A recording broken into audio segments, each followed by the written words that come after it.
It's great to have you on the show. It's good to be here, Danny. Thank you. Um, I'm really intrigued to hear about how your entrepreneurial journey started. What inspired you to start up your own business? Did you also always work for yourself? I've worked for myself for over 35 years, but it was as a result of not one, not two, but three layoffs that suddenly I was like, you know what? I think somebody up there has got a different plan for me. And I had no intention of working for myself at all. But when I found myself constantly, being laid off, I was like, there's a message here.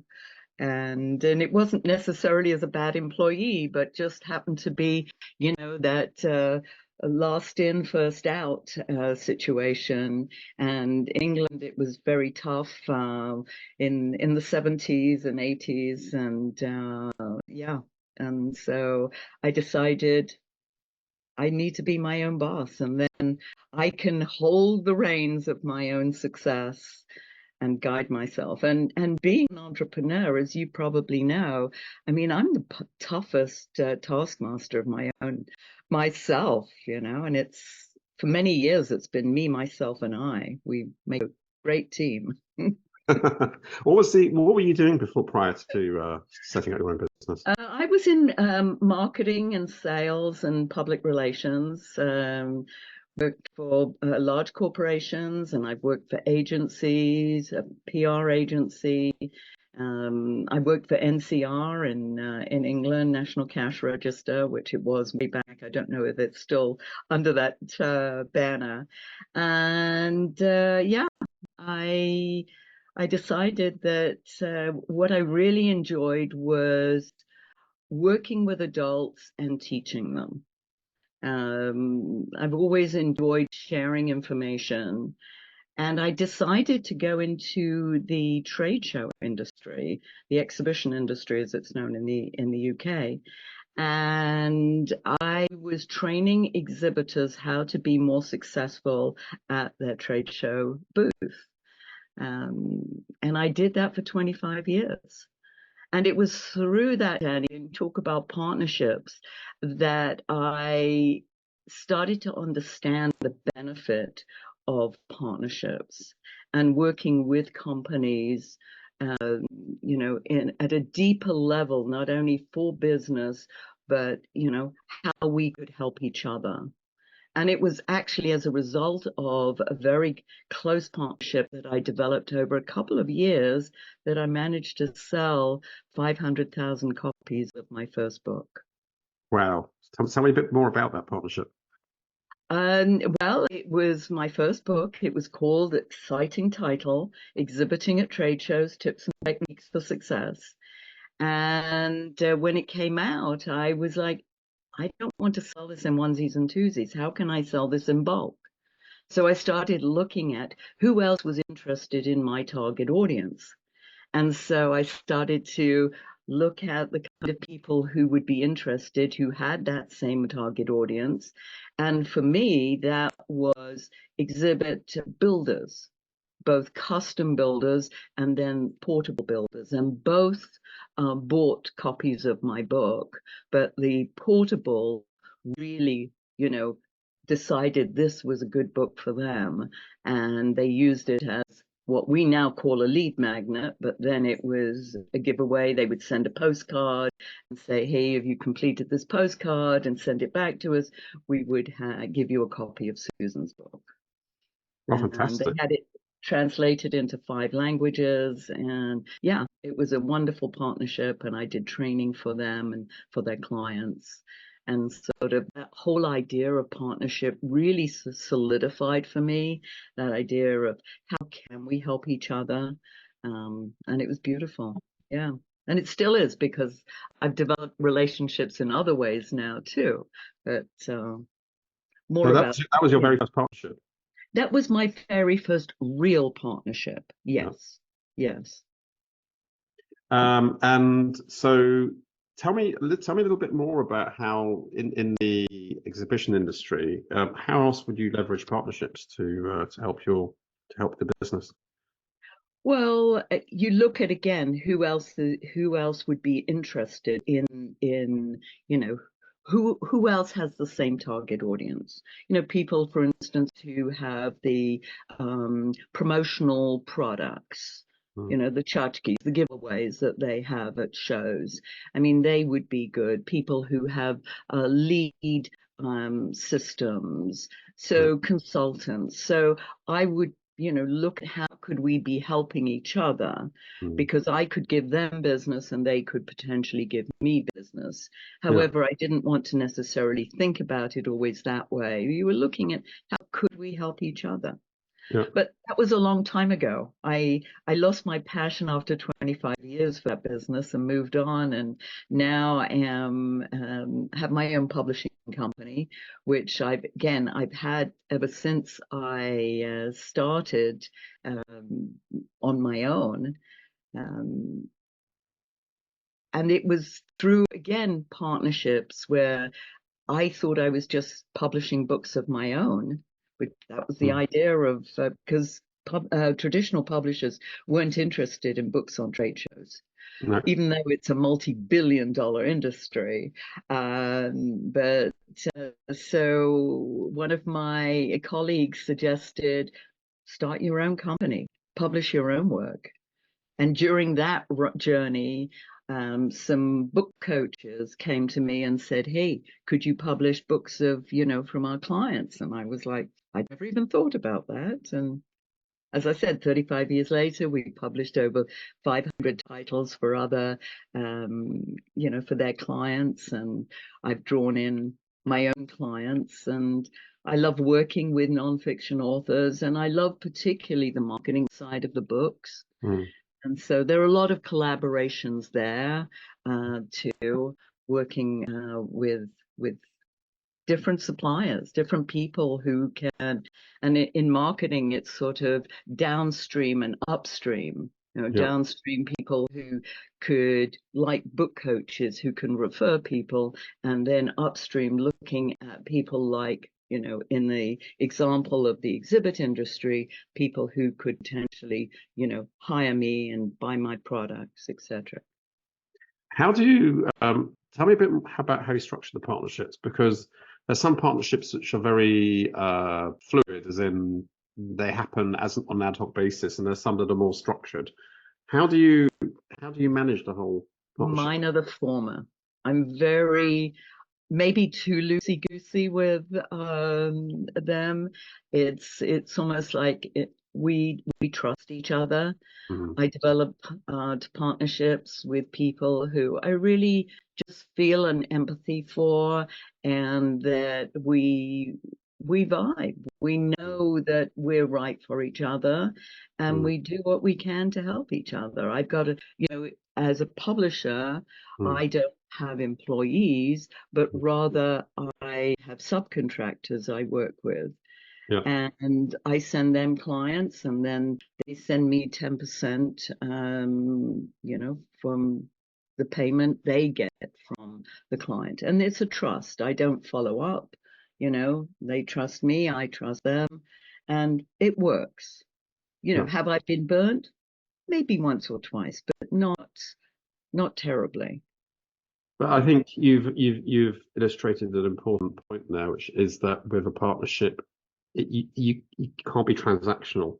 You've got to go into it trusting each other. Exactly. And I want to trust people, and I want them to trust me. And I like to be transparent with everything that I do, which I think has changed over the years. I think people are more transparent now and more willing to be flexible and work together, and especially as an entrepreneur. And I think it's lonely by yourself. I think most partners are. I think they do fulfill their obligations because they understand that with trust, it has to be earned, and it's not an easy thing to earn, and you want to hold on to that. And yes. The ones that are transactional, it's a one-off. It's not a long-term relationship. Exactly. So you do you is it still you and yourself, or do you have anyone else on your team? I have I've got a couple of virtual assistants now who I've had for a few years, Mm, and but I don't employ actually, and I've got a bookkeeper, mm, but other than that, I it's me. mm. It's me, myself, and I. I'm not the greatest of bosses, I know that. Yeah, I always find it hard to delegate. yeah. And now having virtual assistants, I'm having to learn to delegate and say, I don't need to do this. They can do it, and probably better than I in some cases. Yeah, no, I'm sure. And it's being you and yourself. It's quite lonely as an entrepreneur. So I'm interested to hear where partnerships come in there, where they maybe make, because I think one of the things when you're a team, you've got people to talk to and bounce ideas off, and you've got sometimes objectivity, things which seem to you a good idea, and then someone else looks at it from a different perspective and says maybe it's not a good idea. So I'm interested to hear a bit about what are the other ways that partnerships have helped you. So, talking about, bouncing ideas off of people, I actually am part of a few mastermind groups and networking groups. And so that, you know, I got the opportunity to do exactly what you said, is to bounce ideas off of them. Now I'm in the middle of putting together a book marketing 101 Mm, online program.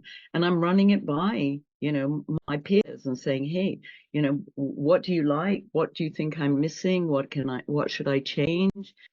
Uh, and give me some feedback. And I've got people in all areas.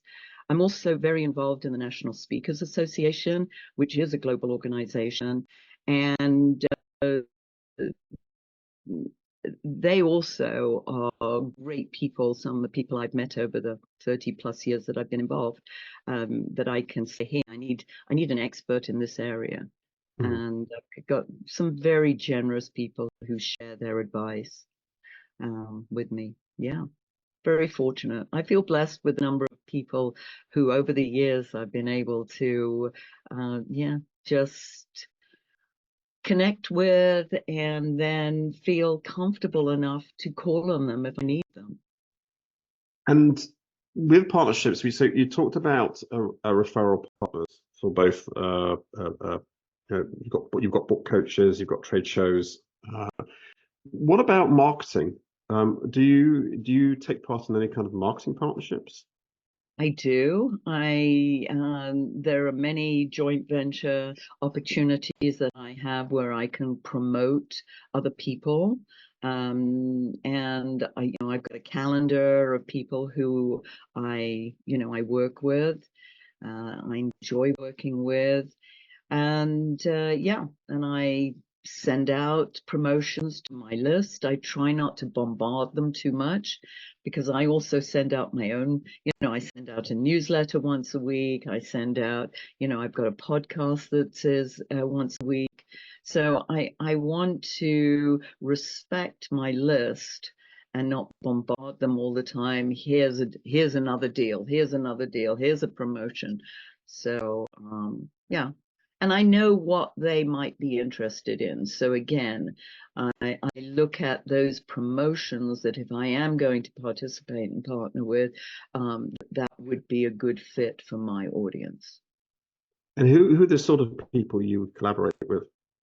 Usually other marketers, often it might be another author, it might be another publisher, it might be somebody who is selling um, advertising materials that can help authors. So I'm always looking at what might my authors be interested in.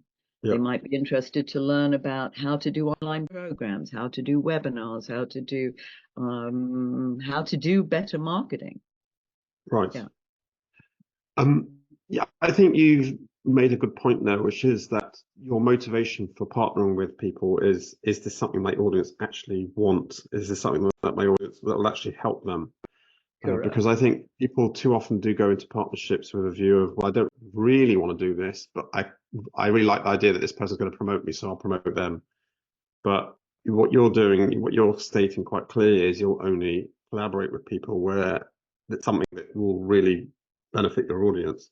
Exactly. And that's what I'm thinking of all the time is what would be helpful to my audience.